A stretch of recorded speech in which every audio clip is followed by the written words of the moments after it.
Hello friends, నేను Rajender. Director Gita Krishna ఈ మధ్యకాలంలో చాలా యూట్యూబ్ ఛానల్స్కి ఇంటర్వ్యూలు ఇస్తూ, అలాగే రాజకీయాలు, సినిమా, స్పోర్ట్స్ ఏదైనా దానిపైన విశ్లేషణలు చేయడం.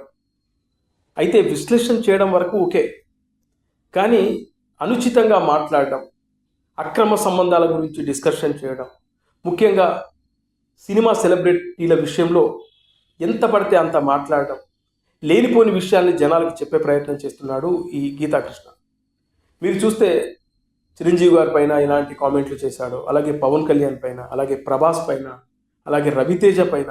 ఇలా తెలుగు సినిమా ఇండస్ట్రీకి సంబంధించినటువంటి ఒకరు ఇద్దరని కాదు, అందరిపైన కూడా ఈ గీతా కృష్ణ చాలా నోటికొచ్చినట్టు ఏది పడితే అది చెప్పేస్తా ఉన్నాడు. మనకు వాక్ స్వాతంత్రం ఉందని ఏది పడితే అది మాట్లాడడం కరెక్ట్ కాదు. ప్రస్తుతం గీతా కృష్ణ విషయంలో అదే జరుగుతుంది.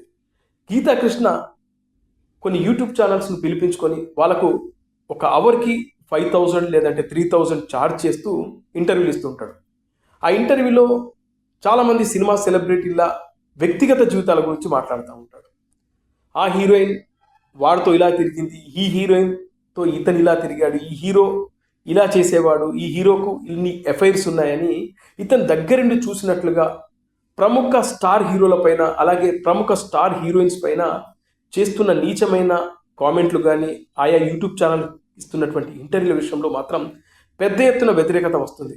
చాలామంది ఇతనేంటి ఇలా మాట్లాడుతున్నాడు, ఇతను ఒక మంచి దర్శకుడు, గతంలో సంకీర్తన, అలాగే కీచురాలు, అలాగే టైం అనే కొన్ని మంచి సినిమాలు తీసిన వ్యక్తి. కోకిల అనేది ఇతని కెరియర్లో ది బెస్ట్ సినిమా. కోకిల లాంటి సూపర్ హిట్స్ తర్వాత గీతా కృష్ణ అన్ని ఫ్లాప్స్ ఇవ్వడం మొదలైంది. ఆ తర్వాత కంప్లీట్గా సినిమాలకు దూరం అయిపోయాడు. అలాగే ఒకటి ఆరా కొన్ని ప్రాజెక్టులు స్టార్ట్ చేసినా అవి మధ్యలోనే ఆగిపోయాయి.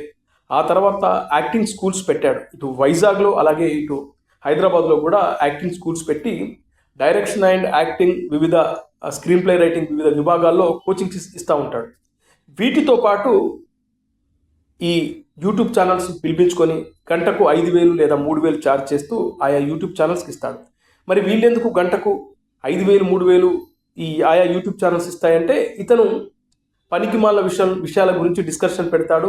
ఏదో స్టార్ హీరో గురించి, లేదో ఎవరో ఒక స్టార్ హీరోయిన్ గురించి లింకు పెడుతూ, అంటగడుతూ చాలా సెన్సేషనల్గా ఆ ఇంటర్వ్యూ ఉంటుంది. కాబట్టి వాళ్ళకు వ్యూవర్షిప్ బాగుంటుంది. కాబట్టి 5,000 పోతామని 10,000 అయినా ఇచ్చినా పర్లేదు. 2 గంటలు ఆయనతో ఇంటర్వ్యూ చేస్తే దాదాపు ఒక 5-6 సబ్జెక్టుల గురించి 5-6 పాయింట్స్ గురించి డిస్కషన్ చేస్తాడు. అలా వీళ్ళకి ఒక 10,000 ఇస్తే 2 గంటల్లో దాదాపు వీళ్ళు 8 నిమిషాలు 9 నిమిషాల నిడివి గల ఒక 5-6 కంటెంట్స్ దొరుకుతాయి. అలా ఇతన్ని చాలామంది ఎంటర్టైన్ చేశారు. ఈయన కూడా దీనికి బాగా అలవాటు పడి ఇక నోటికి వచ్చినట్టు మాట్లాడుతూ విచ్చలవిడిగా ఏది పడితే అది డిస్కషన్ చేస్తూ ఉన్నాడు. అయితే ఇప్పుడు గీతా కృష్ణ పైన ఒక కేసు పడింది.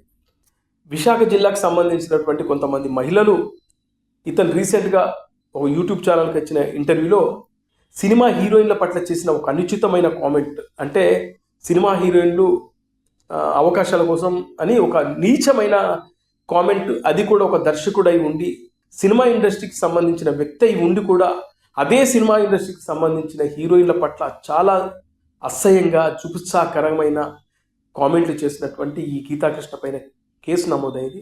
త్వరలోనే అరెస్టు చేయబోతున్నట్లుగా వార్తలు వస్తున్నాయి. ఎందుకంటే మహిళా సంఘాలు ఈ విషయాన్ని చాలా సీరియస్గా తీసుకున్నారు. అయితే ఈ గీతాకృష్ణనే కాదు, ఇంకొంతమంది ఉన్నారు ఇలాంటి అమాంబాపతి గారు. వీళ్ళేందంటే పొద్దున్న లేస్తే సాయంత్రం దాకా ఆయా యూట్యూబ్ ఛానల్స్ పిలవడం, వాళ్ళతో ప్యాకేజీ మాట్లాడుకోవడం, నోటికి వచ్చినట్టు మాట్లాడడం, వాళ్ళు పక్కనే ఉండి చూసినట్లుగా ఇలా విచ్చలవిడిగా కామెంట్ చేయడం, సంబంధం లేని విషయాల గురించి మాట్లాడడం, ఇవన్నీ రెగ్యులర్గా జరుగుతున్న తంతు.